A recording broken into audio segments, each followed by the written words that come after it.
Peggy. We are going to start by doing intros, so all of the teens can just say your name, your pronouns, what makes you a collager, where you're from, and how long you've been coming to Family Week. My name is Rosie.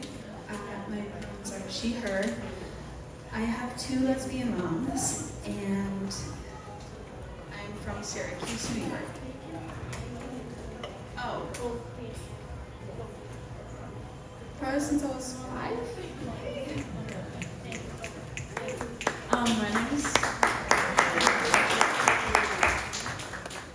My name's Lauren. I use she, her pronouns.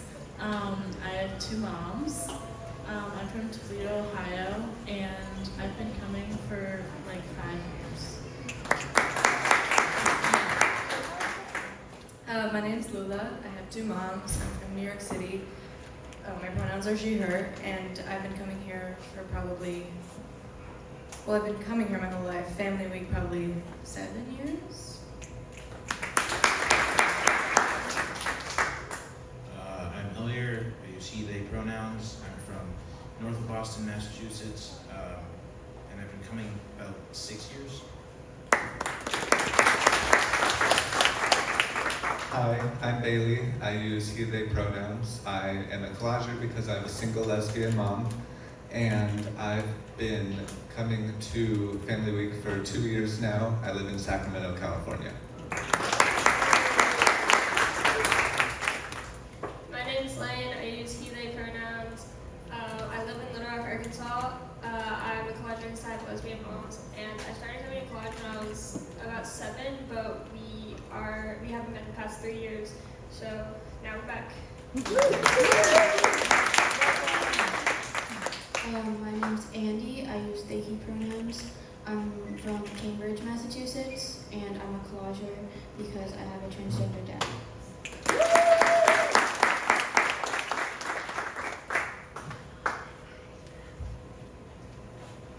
Thank you all for introducing yourselves. We're gonna start off with just a simple question. What is your favorite thing about being a collager? And whoever wants to start can start. I love being a collager because I can meet people who I can relate to. Yeah, I kind of feel the same way, like knowing that we're all like in similar situations, obviously not all the same, but similar, and we can all relate to each other. It's really nice to like meet new people and stuff. Yeah, also the same thing, like being able to talk to people who understand like specific things that you might have experienced relative to your family or just existing as a queer spawn. Being the only collager where I live, it's nice knowing that there are other families like mine out there. My favorite thing about being a collager is having something unique about myself that I can share with others who are from different places, and knowing that we're all there to support each other and learn from each other. My favorite thing about being a collager is I kind of agree with what everyone was saying about like what you're saying about how it's just something that's unique and it gives you like a new perspective and like being able to connect with people like what y'all were saying. Yeah. I like being a collager because I think it's an important aspect of my identity, and it gives me a good perspective on things going on around me, both close to home but also on a national level. Nice. Thank you all for sharing. And now the inverse of that question. What is the hardest thing about being a collager?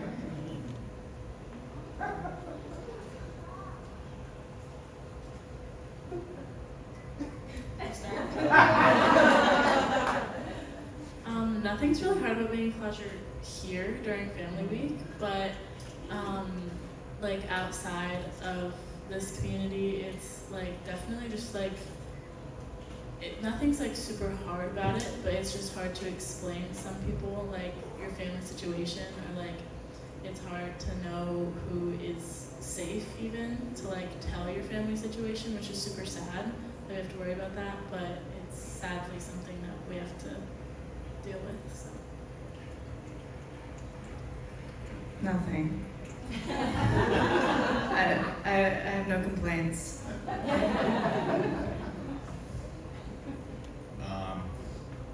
Again, just, not really having anyone who you can relate to nearby, that's kind of difficult, so.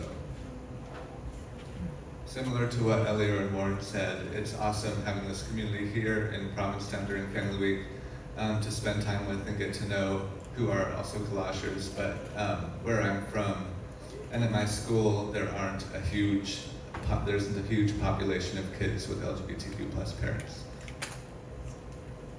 I'm gonna go a different route. I'm gonna say the hardest thing is like legal issues because I know my school had to put down one of my moms as my stepmom, and that was difficult to like switch back. And I don't know if like when we go to orientation this year, if it's gonna like say that again, or if they actually did fix it.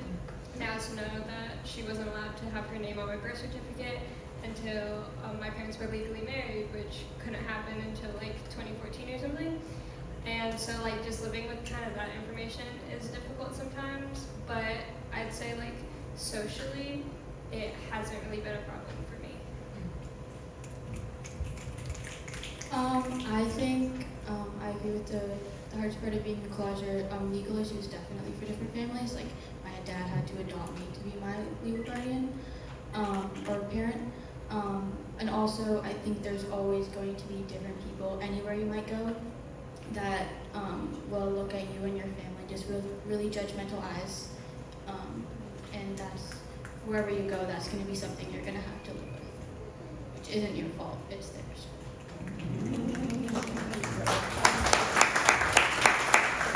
I kind of relate to all of that. A lot of people don't understand of like having two parents of the same sex and just asking questions, of course,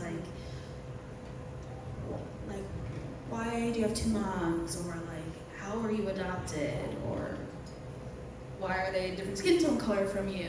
And it's just like, okay, calm down with questions, it's fine. I can answer all of them, but it's just like, please mind your own business at some point. Great answers, love it. Cool, so one of our questions from the audience was, has high school been easier to navigate as a queer spawn, like compared to middle or elementary school? How has that shifted for you as you've gotten into high school? At my high school, we had a Pride Day at school, and I would see other people wearing pride flags, trans flags, pansexual flags, but at like elementary and like middle school, we don't really have anything like that. So it's like hard to figure out what's happening in that part of it. So. I think high school is definitely easier for me in my situation. I go to a very small school, so everyone knows everyone pretty much, and at least in my class, everyone knows that I have two moms, and it's just like kind of a known thing. But in elementary school, there were definitely some times where I was just like, when you ask to go over for a play date, and they're like, I need to talk to your mom and dad first, or my mom and dad need to talk to your mom and dad. And I was like, well, I have two moms. And then they're like, how does that work? And it was like a whole thing. But now it's mostly like, can you ask your moms? Or like, do you want to talk to your moms about something? So everyone knows. So I feel like for me, it's kind of been better. Yeah, I pretty much exactly agree with what you said. I feel like in my middle school, it was probably equally accepted, but in high school, it's like, there's not even the step to accept it. It's just like, okay. Like, I feel like when I would meet people when I'm in middle school, I'd be like, I have two moms. It would either be like, or it would be like, oh my God, you live with lesbians? And now it's just like, all right, what's their names? So I feel like it's just more of a normal thing. And I've met two other people with two moms, which didn't happen in my middle school. Well, I'd say they've pretty much been very similar, except in high school it's a lot more open. Health class is still kind of weird, if I'm just going to be completely honest. Because if you have a straight PE teacher or one that's just kind of accustomed to the old stuff, it has more of a stigma, but everybody's more open. A lot of people came out in the past few years, so it's been great.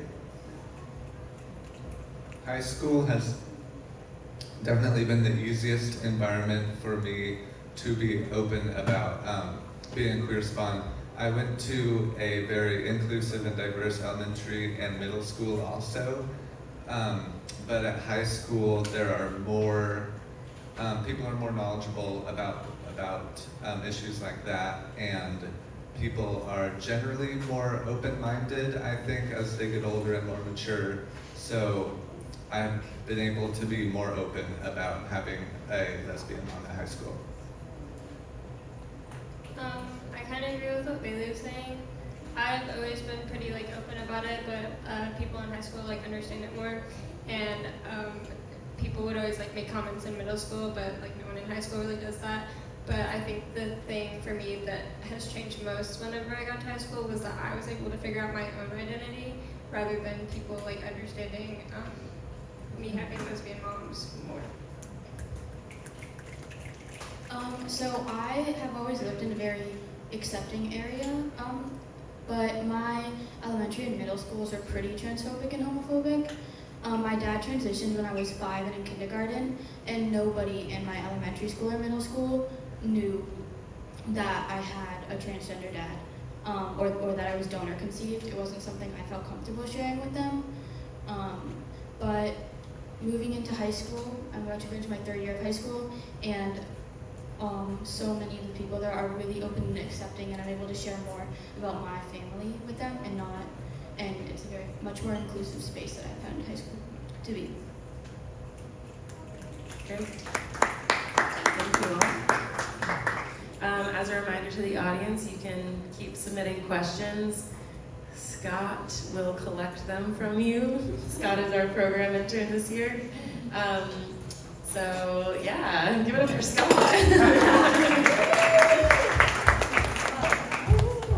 Great. So the next question is, do you all think things are getting better for collagers in the world?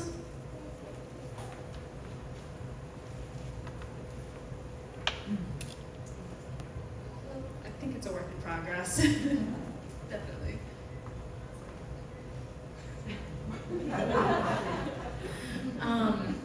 I think it societally, is that the word? I think, is definitely getting better, but there's unfortunately some setbacks, like legally, that I feel like we're just moving backwards a little bit, but I feel like more people are against that, which is weird.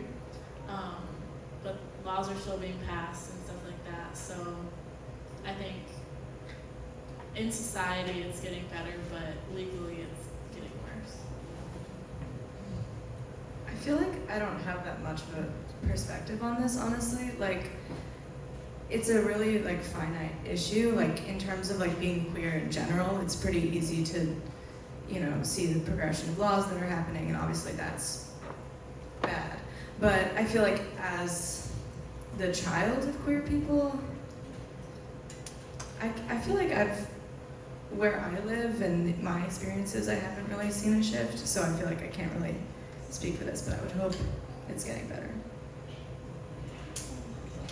I feel like there's really, I don't know, I don't think there was any, like, yeah, there's probably a few stigmas about collagers in general, but nobody's actually attacking the collagers. They're more attacking, you know, parents for leverage or whatever. So I feel like it's depending on where you are, it's pretty good, you know. I would say some things are getting better and worse at the same time in different areas. Yes, more harmful legislatures being passed against the LGBTQ community. However, more people are also coming out and more people are rising up and causing good trouble.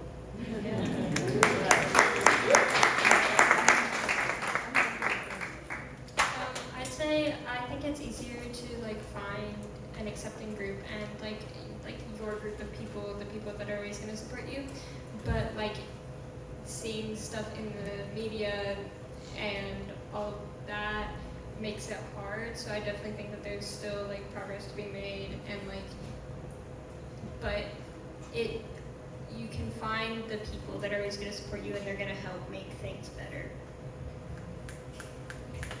I really agree with what Bailey said. I think as a collager, over the years, especially now that I'm in high school, I found so many more people that can relate to my experiences as a collager and that I feel comfortable with.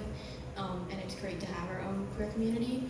But at the same time, because I've been connecting with more people who are collagers or just LGBTQ plus themselves, I've seen the way that the world and what's going on impacts them a lot more than it has been when they were younger. So I think it's both, I'm able to connect with a lot more people, but the people I'm being able to connect with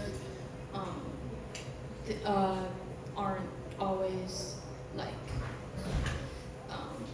it isn't always easy for them. Great. Thank you all for answering that one. Here's another question from the audience. How has being a collager shaped the way you see your own gender or sexuality?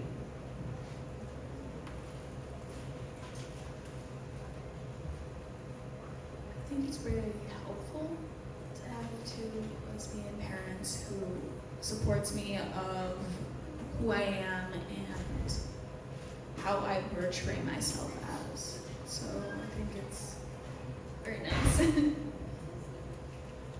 I think it's like definitely just a whole different experience to have queer parents versus straight parents in like this way, because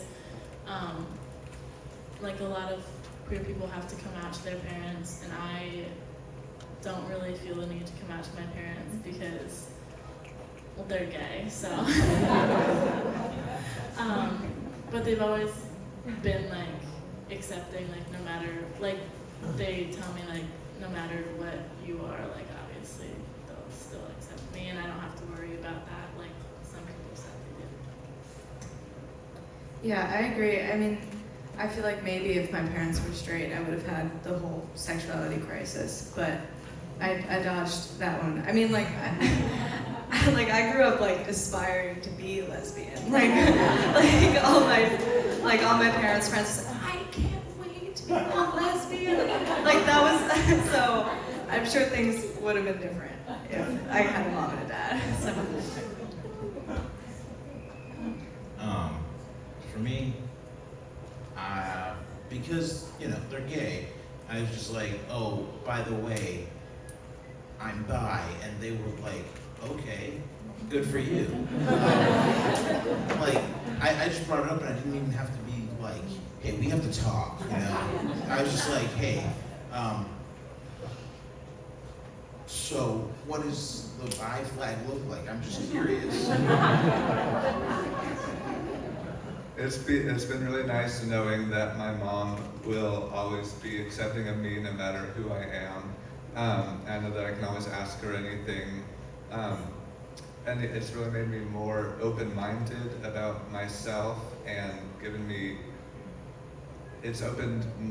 made me aware of all the windows, all the doors that are open for me, whoever I turn out to be. I never really cared about what my sexuality was growing up. I don't remember a time when I considered myself straight or considered myself really anything. I was just unlabeled growing up, and I was I'm queer, and that's fine. I always knew that I was gonna be some form of queer, and then so that was a lot easier to navigate whenever I was gone to high school, or I kind of ignored it in middle school. I was I don't really care. We're gonna keep moving on. And so when I got into high school, I was okay, we're gonna figure some stuff out now, and it was easier to navigate that kind of stuff. So yeah. I think that as far as understanding my gender identity goes, I kind of had a head start. I grew up with a trans dad, and also half of the family friends we have, they're all trans. I grew up surrounded by a lot of transgender people. And because of that, it was always a safe space for me to experiment with pronouns or to the gender label that fit me. I don't even need to have one, but which one would fit me. And I found that all the other kids I know who have transgender parents, they all also feel much more comfortable experimenting with their own pronouns and their own gender identity. And I think that if I didn't have a transgender dad, like straying from the binary would have been something I felt a lot more uncomfortable doing and wouldn't have been something I realized about myself until I was a lot older. Great answers. Okay, next question is, how can we support queer spawn youth who aren't at Family Week or can't come to Family Week? And what would you want them to know?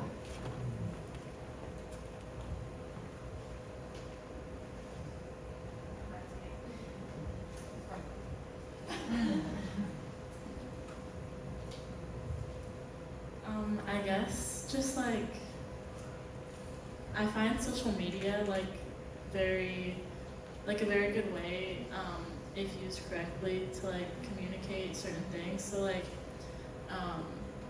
whenever I see like Collage post something on Instagram,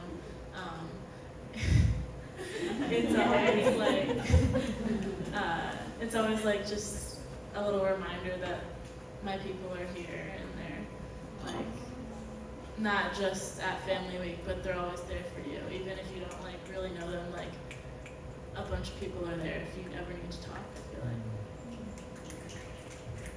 Yeah, I agree. I think social media in this case is a good thing for being able to see people who are like you. And if I'm correct, you can watch this team panel. Yeah, so you can see our answers and know that we're thinking the same things that they are, or similar things that they are. And I guess that's also what I'd want them to know. Like, you might be the only person in your neighborhood who's a collager, but there's like 8 other people here who are too. 4 words. You are not alone. I would say if the kid is if the kid is able to come to Family Week but just doesn't know about it, I would say get the word out, because there's a big community here waiting for you. If they're unable to come to Family Week, then get involved in all the virtual activities, follow social media, and there are lots of Zoom meetings and activities that are like the Youth Action Board and the Crew Advisory Committee, which are really fun and great spaces to be in.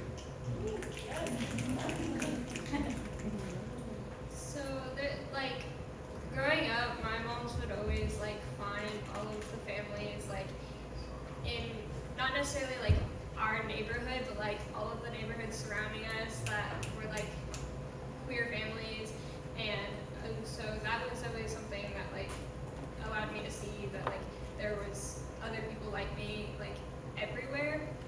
And so if, like, there's a collager out there that doesn't, like, know about Family Week and doesn't know that there's others like them, like, that's just something that everyone deserves to know. Like, there's other people that you can relate to and other people that know your experiences and that you can connect with if you are able to find them. If you're a collager and you live in a place that isn't accepting, it can be really, really difficult to feel welcome and included. It's really easy to feel isolated. So just like families like ours exist, there's families can look any kind of way, and all families are beautiful. And if you are a young LGBTQ plus person with non-queer parents or non-accepting parents, just know that we all have queer parents. Our parents made it and were able to have us as kids. So it's a future that you can look forward to, even if you aren't in an accepting area right now. So many people are out here.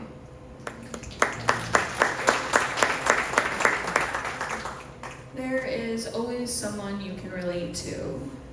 Like, it's maybe not, they're probably not right in front of you at the time, but of course, when you see them, you'll be like, oh, well, they're just like me.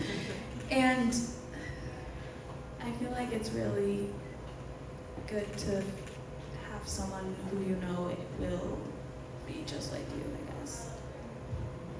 Yay, thank you. That was great. For those of you who are donor conceived, can you talk a little bit more about what that experience is like?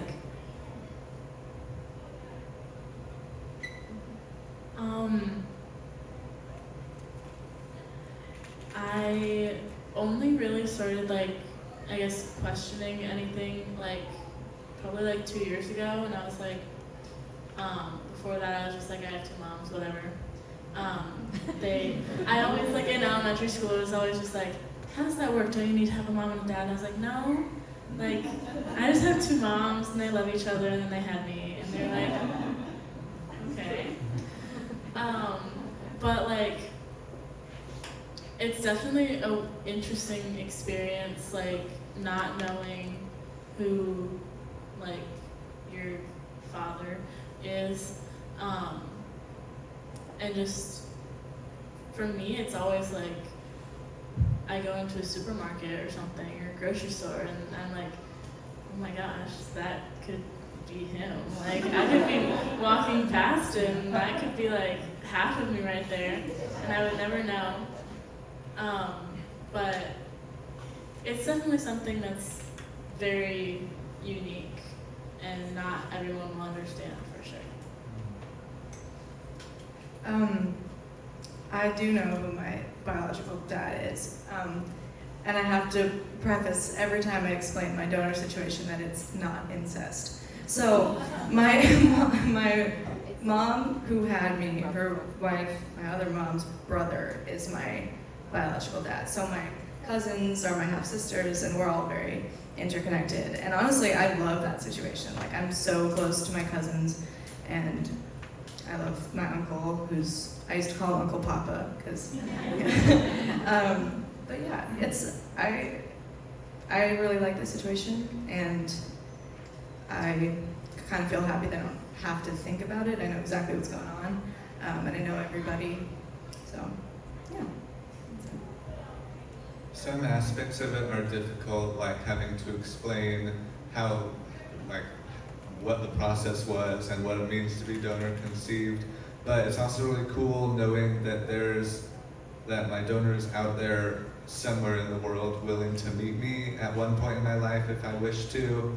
And personally, I'm looking forward to doing that to see if I can learn something from him and having I don't feel a hole in me not having a father figure in my life, but it would be nice to get to know him someday. So whenever I was really little, and you go to school and you learn oh, you get your genetics from your parents. Woo! I would go up to my mom, the one who didn't, that I'm not biologically related to, and I would say oh, I have your eyes, or this or that, and then so my parents had to explain to me whenever I was really little, that's not how that happened. This is a little different, and so because I was just oh yeah, I just came from two women. That can happen, and so they were well, actually that can't happen. But I was it was easy for me. I was fine with it whenever I was little. But I don't ever remember having to explain it to the other kids. I was just I have two moms, and yeah, you're gonna deal with it. But growing up, I've noticed little things having to write down half of medical history not known on medical things and little stuff like that. But for me personally, I don't have any interest in meeting my donor, but I do think that it'd be a little cool to meet half biological siblings, just because these are other people that have half the DNA, that have the same DNA as me. That's kind of weird. So yeah, but I mean, I think it's pretty cool. So I know about 5 or 6 of my other donor siblings. We call each other donuts. I think it's super cool I've always been really interested in genetics and stuff, so I think it's so cool to compare the ways I am genetically to them and to my brother that I live with. When being being donor conceived isn't something I can really share with people without also sharing that my dad's transgender. So that definitely leads to complications. I mean, if I'm not comfortable sharing my dad's trans with them, then I'm not, like, I don't need to be in a space with them. But it wasn't, me being donor conceived isn't something that growing up my friends knew about me. To them, I had a mom and a dad who were both cis. So it's a part of my identity that I'm now starting to share with more people. And while I've always, from a young age, I always knew I was donor conceived, I was always connected with some of my donuts. I'm really enjoying being able to explore it now and being proud of that part of my identity instead of hiding it. Great. And then for those of you who were adopted, what's that experience like? It's very weird because when I was younger, a lot of people were like, "Oh my God, who's that? Is that your mom?" And I'm like, "Yeah." It's like, "Why doesn't she look like you?" I'm like, "'Cause I'm adopted." It's like, "Oh." And then there's the other kids who are like, "Is that your grandma?" I'm like, "Nope, that is my mom. Thank you." But sometimes it gets very annoying because it's like, please stop with the personal questions. I've explained the things that I've wanted to tell.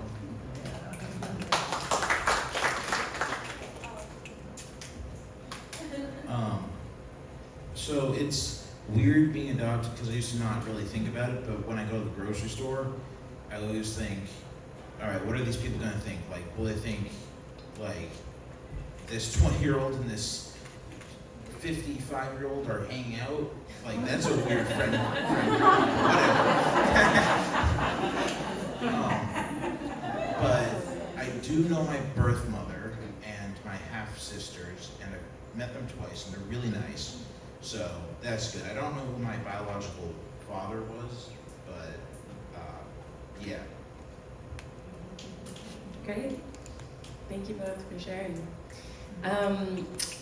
So the next question is, do you identify with the word collager? Like, do you identify as a collager? Do you identify as queer spawn? How do you feel about those words?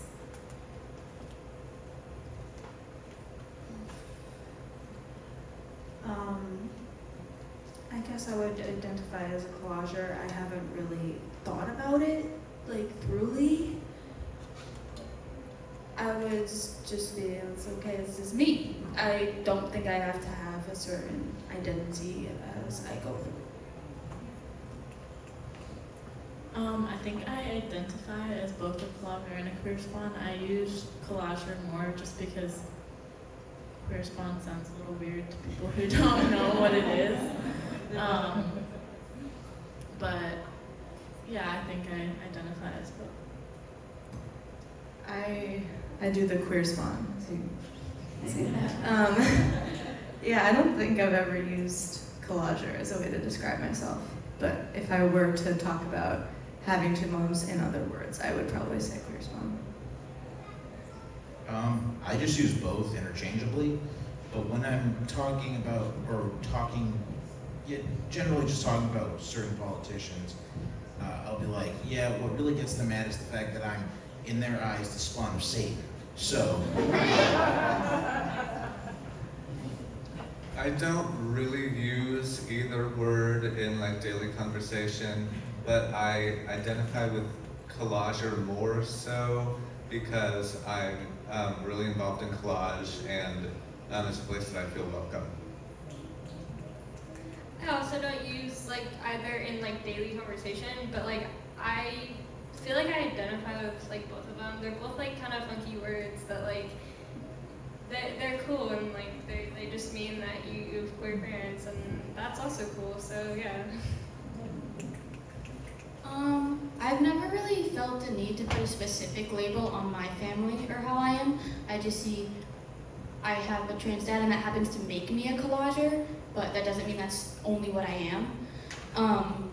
So when describing my family, I just say I have queer parents. However, the word queer spawn is one of my favorite words. I wish I used it in an everyday conversation. It's a great word.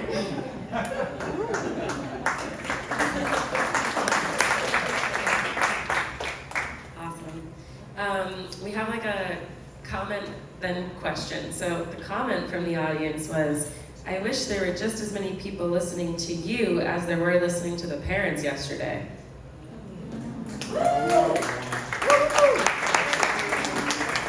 And the follow-up question is, what's one thing that you would want either allies to the LGBTQ community to know, or just the wide world to know about having LGBTQ parents? That they're just my parents. Like, there's nothing special about it. They're just my parents. Mind your business, please. I think definitely it doesn't define you as a person. Like, just because you have lesbian moms or gay dads or whatever, doesn't mean that you have to be gay, because I know a lot of people think that. It's like genetically or passed down or whatever. It's not true. And that it doesn't define you as a person. They're just your parents.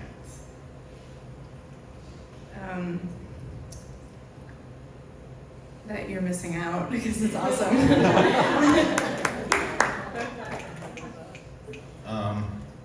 If you're doing it just for the gram, the talk, social media, please find another group to just attach yourselves to, because you're just social leeches, all right?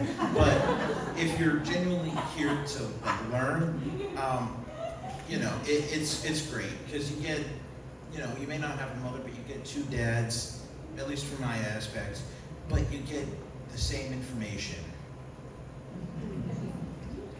Having a queer mom is not all of me, but it is a big part of me. And I wish that more people realized and focused on the fact that we all have more in common than we have different. So there are some collagers who their parents will come out later in life, but for a lot of us, we were born with queer parents, and so we grew up that way, and it's normal, and it's no different from the other families we see. And I don't feel like a lot of people understand that kind of perspective of it. This is how things were from the time that you were born. You had two moms or two dads from the time that you were born, and so anything different from that is what would seem unordinary. Yeah, to people who grew up with two moms, why do you have a mom and a dad? That's weird. If you have two dads, why do you have a mom and a dad? That question can be asked both ways. It's families don't have to look a certain way. My dad, I'm not biologically related to him, but he's 100% my dad. My sperm donor is not a dad to me, never will be a dad to me. I have half of his genetic makeup, but it's a transaction. It's not. Biology doesn't make a family, genetics don't make a family, and your family's valid no matter what it looks like, and no matter whose blood and genes are inside you.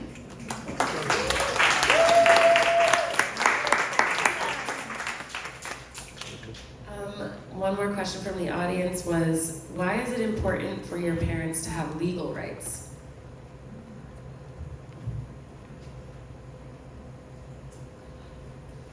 It's important to every parent to have legal rights over their child.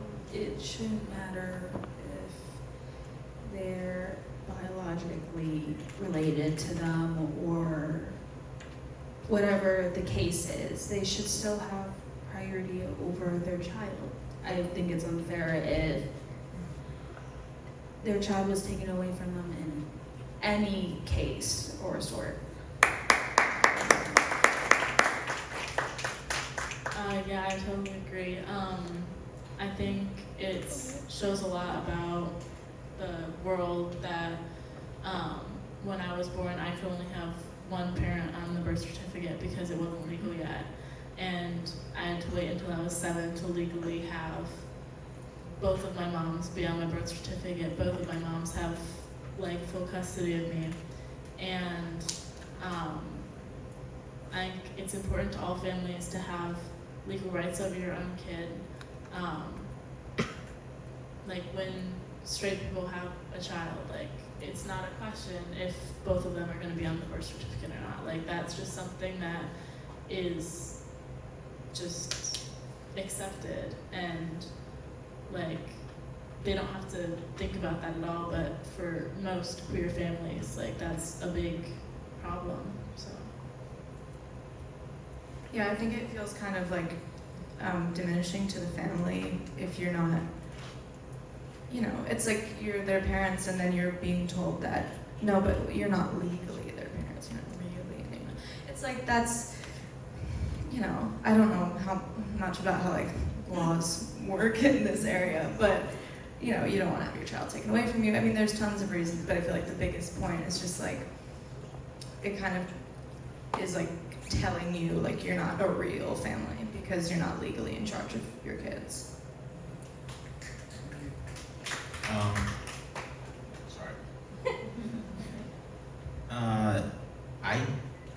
I love my family a lot, and if there are laws against it, you know, I don't know what I'd do, and you know, I don't want to be in CPS or in foster care, put up for adoption to some homophobic, you know, ultra racist family that somehow has a good reputation. But It's important that no matter what someone's age, that they're able to do whatever they want to do with their life. And if the law restricts that, then it's like you have the law as one of your parents, which isn't right. So there's like little things, and then there's like an extreme side to this, because I don't know if this is actually related to like legal things, but I just have this memory of like being in middle school and my mom was trying to pick me up for an appointment, and again with like the not having her name on like school something or other with the school because they couldn't put her down as just one of my moms because they needed a mother and a father, and they wouldn't let her like pick me up from school to like take me to an appointment. And I don't quite remember if that was like related to like a legal, like her being legally my parent issue, but it was still like legal as in like school papers. But like an extreme side to that is if something were to happen to like one of your parents, and like then the parent that's like if your other parent isn't like legally your parent, then there's a number of things that could happen to you. You can get taken away from them, and that shouldn't happen. So my parents got married before my dad transitioned, and they got married right after same-sex marriage was legalized in the United States, which should have been, you know, way longer ago than it was. But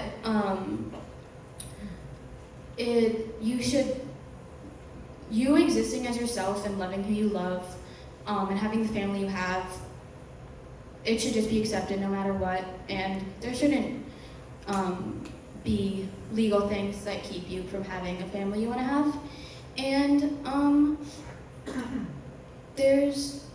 I don't understand how there could ever be any hate on any family adopting a kid when there's always a lot of kids that need to be adopted.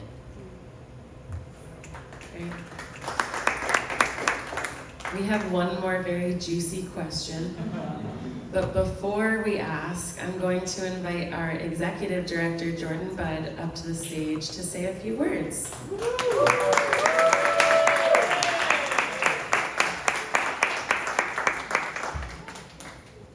Thank you, Angel. Thanks all of you for being here. My name is Jordan Budd. I use he and him pronouns. I'm the Executive Director of Collage. Before I get going though, I would love to hear a huge round of applause for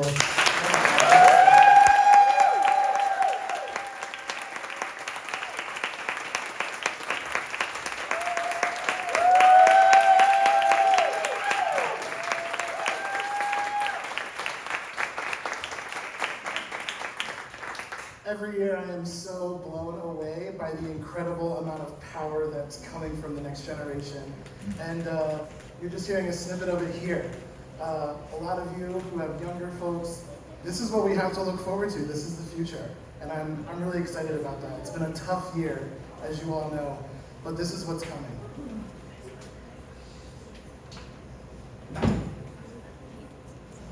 Very good. So, there's no point in sugarcoating how difficult things have been this year, but really, being here at Family Week has been phenomenal. There's nothing better than sharing all of this queer joy with all of you. Before we all head out and do this juicy question, I just wanted to make a pitch. It would not be a Family Week marquee event if we were not asking for a little bit of help, and I want to explain why. On a budget of just $500,000, we hold year-round virtual programming for collages of all ages. We co-host Family Week. We've planned the first ever Atlanta Family Weekend, taking place this October. We have a bunch more cities on the list, and we're looking for funding to make those happen in coming years. And we've got so much more that we want to do. If I've learned anything in the past year on behalf of advocating, on behalf of collagers and their families, I know that there's a need for this kind of experience and these kind of conversations all over the country, and especially in places that are not as welcoming and wonderful and magical as P-Town. If you haven't already gotten an earful from me or Angel about what some of those plans are, please come and pull us aside either after this, later in the week. We should be around and we'll be happy to share with you. I believe that Jessie in the back also has some QR codes. They've been passed around. They've been passed around. You all have some QR codes. If you're interested in supporting us coming back bigger and better for 2024, we would really appreciate it. Last year we set a goal and we said if we hit it, we would expand the amount of space for programming. And we hit that goal. We expanded the amount of space for programming. And this year, how many did we have? What's the final count? 130 youth were served this year at Collage Programming, which was a big increase over last year. And even still, the waitlist for the Waffles group, which is our youngest kiddos, was about 20 folks deep. So there are more and more people that are looking for this kind of programming, and we want to provide the space for that in the coming years. So if you can, please help. If you know people that can help who aren't here, please let them know, because we're looking for all of the couch cushions that we can find some coins under to make this happen bigger and better next year and to happen all around the country. So I'm going to give it back to Angel, but thank you so much for being here. Thank you for supporting all of our incredible youth, and back to the show.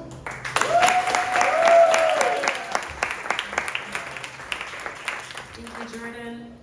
All right, our last question is, what advice would you give LGBTQ parents raising a teenager?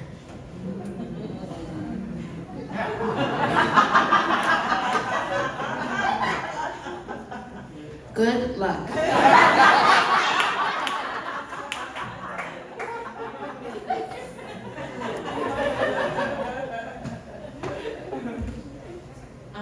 Don't be helicopter parents.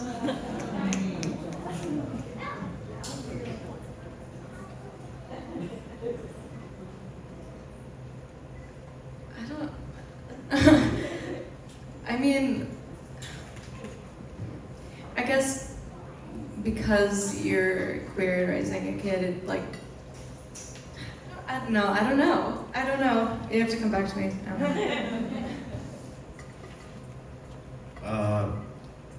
Learn the basic fundamentals of technology so you and your child can. I'm serious.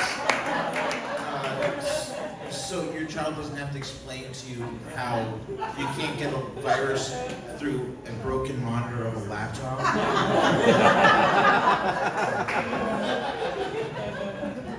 Or how do you turn back on your phone? Or how to fix a computer? Well, You know it's true now, Mom.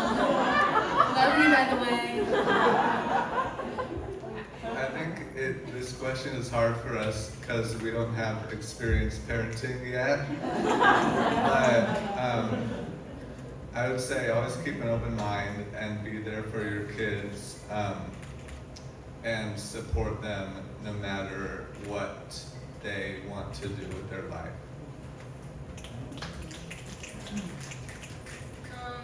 Yeah, I'd say just like always try to be there and be prepared for like new things, because new technology and there's a lot of new things in the world all the time. So just be prepared for new things and just always be there.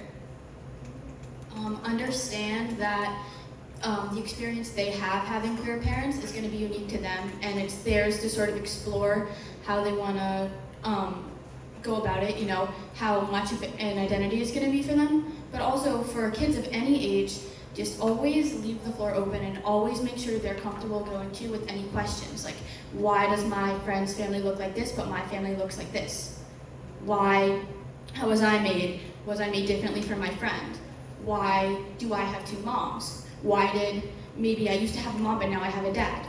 Make sure that you're making your kids or kid comfortable coming to you with any questions about anything, not even just obviously LGBTQ plus queer related things, and make sure they feel comfortable in your family and understand why it looks the way it does.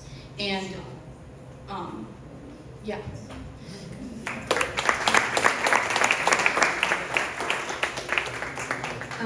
So I guess I was trying to skewer it towards queer parents in specific, but it's like what I would tell any parent. Just answer your kids' questions, let them do the, extracurriculars they want. Just be supportive and, And also, explain, how you said, explain why your family is different than other families, because especially growing up, if you don't have friends that are in the same family situation as you might feel obviously you're gonna feel different, but you might feel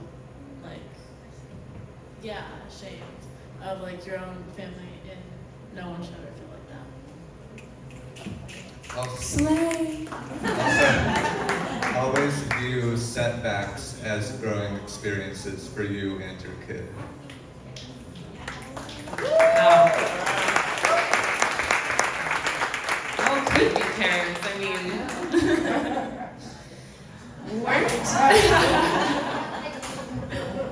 Weren't these teens absolutely brilliant?